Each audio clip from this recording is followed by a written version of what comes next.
Hi everyone. Riding on our second day hobo aji no? Ha?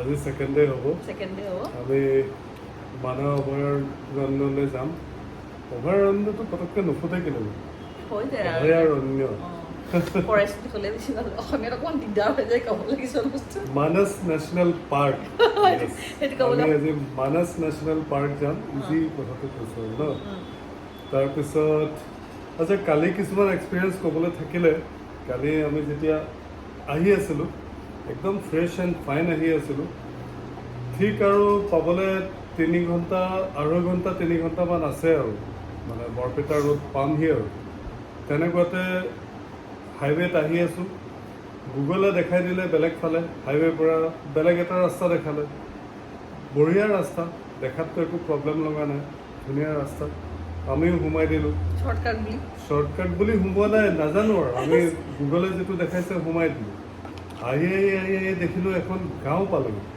গাঁও মানে একদম interior ভিতৰে গাঁও তেতিয়ালৈকে ঠিকে আছিলে গাঁওখন ধুনীয়া আছিলে তেতিয়ালৈকে ঠিকে আছিলে তাৰপিছত গাঁও চাও পাৰ কৰি বাপৰে তাৰপিছত দেখিলোঁ এখন মস্ত ডাঙৰ নৈ দলং নাই মানে দলং এইবিলাক বনাই আছে কনষ্ট্ৰাকশ্যন কৰি আছে এতিয়ালৈকে দলং হোৱা নাই তো নৈখনত মানে তলত বালি পানী একেবাৰে বাইক নৈয়েদি আহি তেনেকে পাৰ হ'বলগীয়া হ'ল গোটেই ডাষ্টি ধূলি মানে ধূলি খাই পাৰ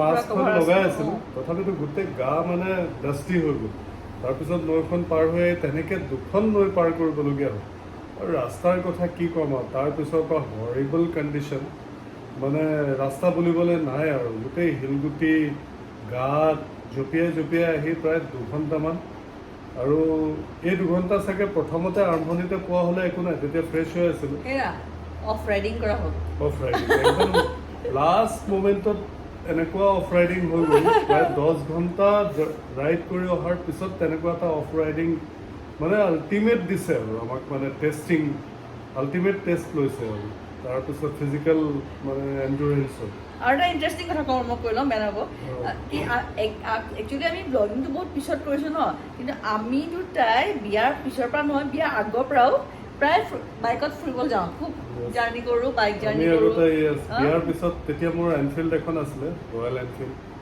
আৰু সেইখন বহুত পুৰণা আগৰ বাইকবিলাক জানে এনফিল্ড বুলেটৰ উল্টা ছাইডে গিয়াৰ ব্ৰেক উল্টা ছাইড তো সেই তেতিয়া দিনত মোৰ এখন বাইক আছিলে আৰু আমি বাইকখনত যে কিমান যে নুফুৰিলোঁ বাপৰে আমি বহুত কাহিনী আছে আমি তেনেকৈ খুব ফুৰিছিলোঁ বুলেট লৈ পেলাই তো সেই ফুৰাৰ কাৰণে এতিয়া এইখন লোৱাৰ পিছত এনেকুৱা লাগিলে সেই দিনবিলাক যেন ঘূৰি আহিলে সেই দিনবিলাকত যি কৰিছিলোঁ য'ত গৈছিলোঁ বাইক লৈ যেনেকুৱা মানে কি ক'ম আৰু উৎপাতো কৰিছিলোঁ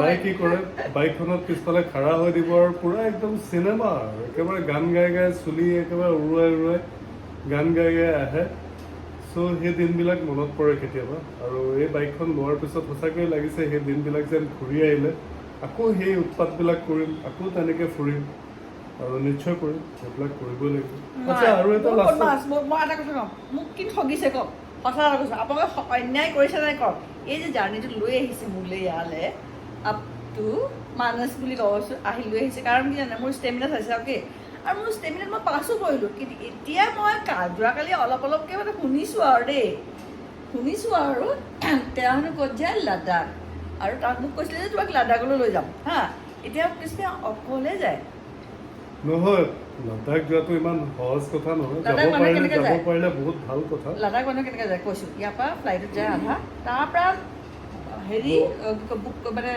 ফেয়াৰ লৈ পেলাই যায় ঠিকে আছে মানুহ তেনেকৈ যায় বাৰু ইয়াৰ পৰা ফ্লাইটত গৈ পেলাই কাশ্মীৰৰ পৰা বাইক ভাড়া কৰি পেলাই যায় কিন্তু মই বিচাৰিছোঁ ইয়াৰ পৰা লাডাখলৈকে বাইক ৰাইড কৰোঁ মোৰ প্লেন সেইটো মই বিচাৰোঁ তুমি যদি যোৱা ময়ো যাম কেলৈ কৈছোঁ কিবা এটা প্ৰব্লেম হ'লে মই আছোঁ তোমাৰ প্ৰব্লেমত আৰু তোমাৰ প্ৰব্লেমত মই আছোঁ আমি দুটাই ইটোটো যাব পাৰোঁ চাহাৰা হয় ন আমি ক'ৰবাত গ'লে ৰখিলোঁ টেণ্ট লৈ গ'লোঁ আমি তেতিয়া টেণ্ট লৈ গ'লোঁ হা যেনেকৈ এতিয়া তুমি অৰ্ডাৰ দিছা ন এইটো ডাবলটো টেণ্ট লৈ গ'লোঁ টেণ্ট থ'লোঁ য'তে পাওঁ তাতে থাকিলোঁ হ'ব নহয় মোক মুঠতে প্ৰমিছ লাগে যে তুমি য'তে যাবা মই লৈ যাবা অ'কে ওলাবা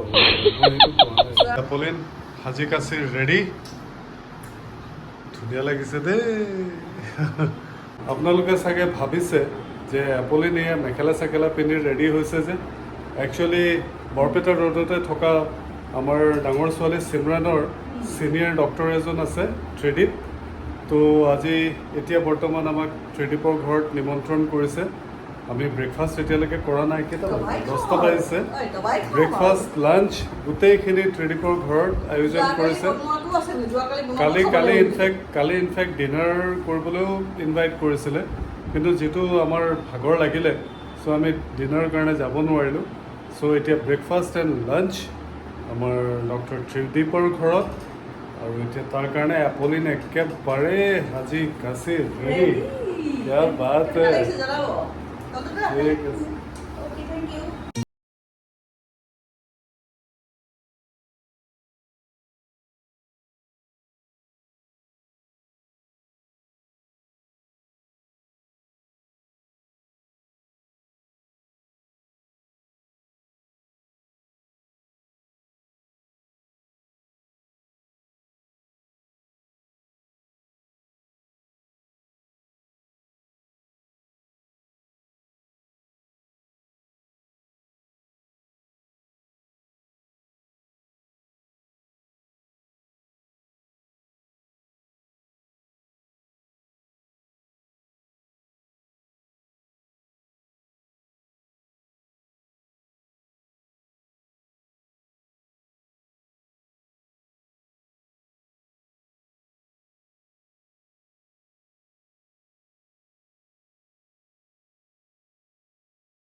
এইটো আমাৰ ৰঙিয়াৰ ফুল হয় যে ৰঙিয়াৰ ফুল মানে সত্ৰবিলাকত ৰঙিয়াৰ ফুল ব্যৱহাৰ কৰে আৰু তাৰ যে ফুল ফুলে যে ৰঙা ৰঙা সেইটোও দিয়া যায় এতিয়াতো ফুল নাই বাটে দিয়া যায় কিন্তু ভগৱানৰ হেৰিটো আছে তাতে থৈ দিম লাগিলে লৈ যাব এটা পলিথিন দিয়ক কাগজ এখন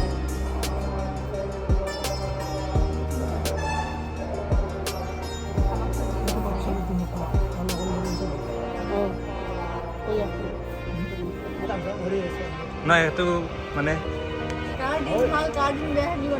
এইবিলাকে হ'ব আপুনি মানুহ দেখিলেও গণনা কৰিব পাৰিম মানুহক দেখিলেও গণনা কৰিব পাৰিম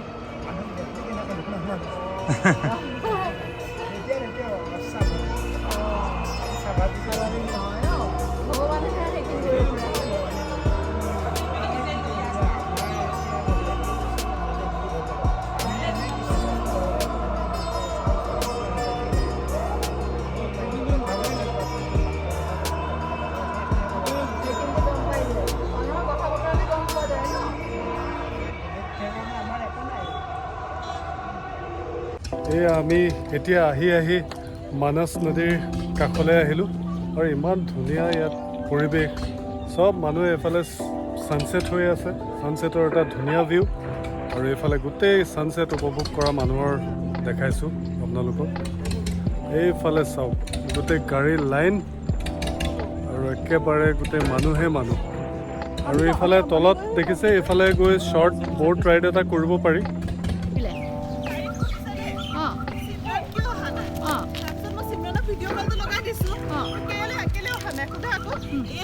লিপষ্টিক লগোৱা চিমৰান কিয় অহা নাই মানে গাড়ীত কিয় অহা নাই এতিয়া চিমৰান নালাগে লিপষ্টিক লগোৱা চিমৰান লাগে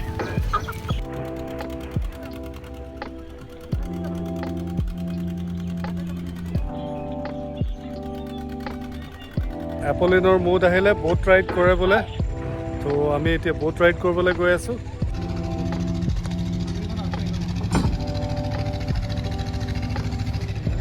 চলো এপলিন, ভয় লাগিছে নি? সাৱধান।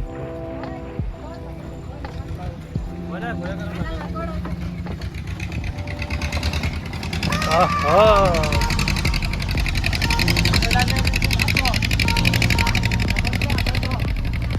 মানস নেশ্যনেল পাৰ্কত আহি মানস নদীত বোট ৰাইড।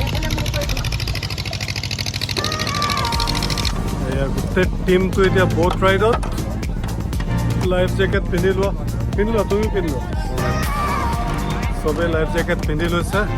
চ' ইয়াতে শ্বৰ্ট ৰাইড হয়, এইটো বেছি দীঘলীয়া নহয়। এনেকৈ ৰাউণ্ড এটা মাৰিব বোলে ওচৰৰ পৰা 600 ৰুপিজ লয়। ত' আমি বোলো ব'লা আহিছোঁ যেতিয়া এটা এক্সপিৰিয়েঞ্চ হওক নে কি কৰোঁ।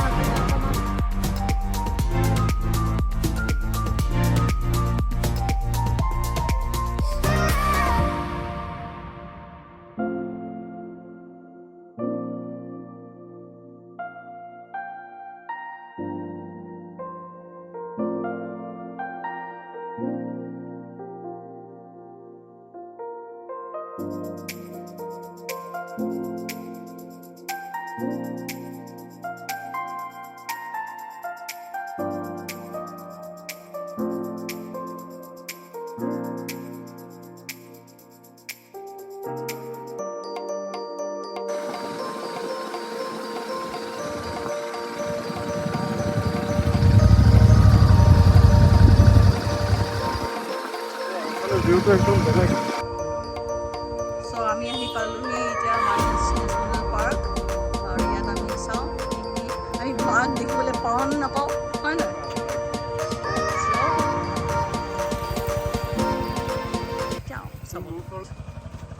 এয়া এতিয়া চাওক আমাৰ বাইক য়েছ, আৰু আমি আমি ক'ত মানস নেশ্যনেল পাৰ্ক হয়নে? পলিটাক চিনাকি কৰি দিয়ক। Tiger project. পলিটাক চিনাকি কৰিছে।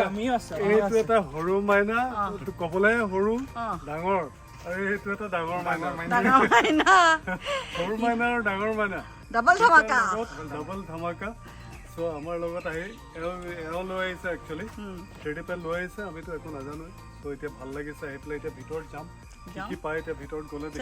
চলো চলো। সেইফালে মৰা চৰাই এটা দেখিছোঁ। কেইটা আছে? এটাই দেখি পাইছোঁ, সেইটো চিঞৰি আছিলে। সম্ভৱ ইয়াৰ লগৰটো এতিয়া ৰাস্তা পাৰ হৈ গ'ল নেকি, মাতি আছে। এইকেইটা হাতী, এইকেইটা পোৱালিকেইটা, পোৱালি এটা আছে, এতিয়া ওলাইছে পোৱালিটো।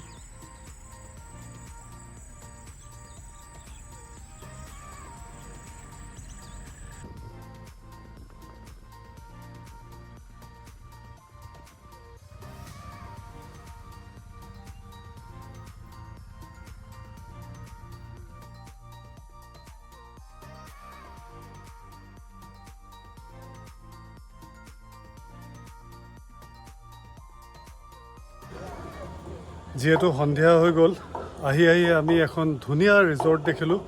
ইয়াতো ধুনীয়া ৰেষ্টুৰেণ্ট এখন আছে। চ' আমি বোলো কফি খোৱা যাওক, ইয়াত সোমালোঁ। কিন্তু ভিউজ ষ্টানিং। ৰিজৰ্টখনৰ ইণ্টেৰিয়াৰ, আউটছাইড, এইবিলাক পাৰ্ক আছে, ইমানেই ধুনীয়া লাগিছে। ৱাও, সঁচাকৈ ইয়ালৈ আহি যেন একদম মাইণ্ড চাইণ্ড একদম ফ্ৰেছ হৈ গ'ল। এপলিন ভিতৰত গৈছে, কফি অৰ্ডাৰ কৰিছে, আৰু মই ইয়াৰ বাহিৰত ভিউ চাই আছোঁ। আৰু ইয়াত এটা কথা দেখিলোঁ জানেনে, মই নাজানিছিলোঁ যে মানাহ অভয়াৰণ্যত এনেকৈ ইমান মৌৰা চৰাই পায়। সেইটো